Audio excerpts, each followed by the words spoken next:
This portion of the system is the cal kit that is changed every 24 hours. The monitor warns you at 23 hours when to change this bag. This infusate is only used for clearing the line after taking a sample from the patient. So when it's hooked to a normal UAC 3.5 French usually, then it will clear the line of the blood with 0.5 cc's of this solution. If you're using a peripheral art line, it uses 0.9 cc's of solution to clear the line that's going to the patient. Any other time that it's circulating fluid through the line, it'll be going to the collection bag, and we'll cover that in the calibration process. So this mixing may or may not be done by your hospital's pharmacy.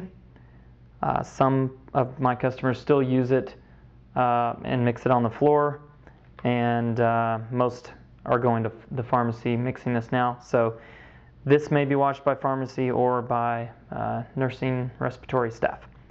So what you're going to do is open this package, and we'll pull out the components of this bag. We've got our sodium bicarb. The sodium bicarb comes with this kit for several reasons. We test this sodium bicarb for CO2 level, and that's how our machine calibrates. It's a very small amount of sodium bicarb that's within this bag. Inside this pouch is the actual Normasol solution.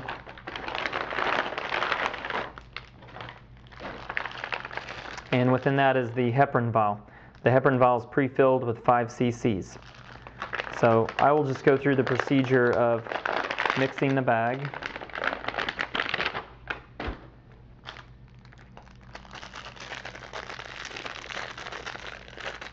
Like I said, all of this is individually wrapped down to the needles and the alcohol swabs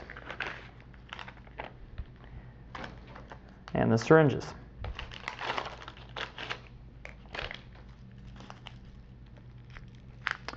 So, first thing we're going to do is swab the bag.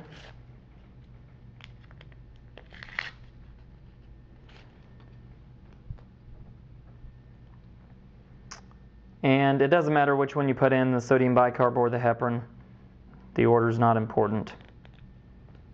We're going to go ahead and start with the heparin. And this is an unusual looking needle. It's got a blade on the end of it. So it is important to use these needles so you don't core out the stopper on the bag. Put some pressure on it there. Inject the bag with 5 cc's of heparin. Then we will go to the sodium bicarb. We like to shake the sodium bicarb a little bit just to make sure that the diffused CO2 gets within the solution so it'll match the reference number that we assign the bag here, which happens to be 20. So now we will swab the top of the vial.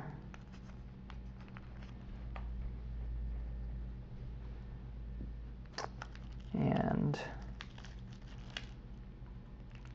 always inject 10 cc's of air into the vial just to make sure we get 10 cc's of fluid back.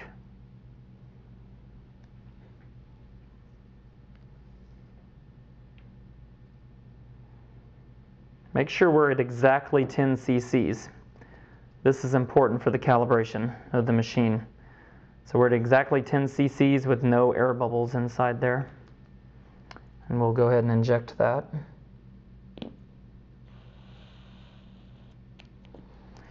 Okay, now this is very important. This bag is now active. The CO2 level in this bag is diffusing the moment we inject the bag with the sodium bicarb. So we want to go ahead and label it, sign and date it, and label it immediately, and go ahead and take it to our machine and start the process of either changing the bag or initializing the calibration, which is what we're doing now. We'll save the other label on the backing so we can slip that into the bag holder that we'll get to in a second. And we'll gently rock this just to make sure we're well mixed. And now we're ready to go to the next step.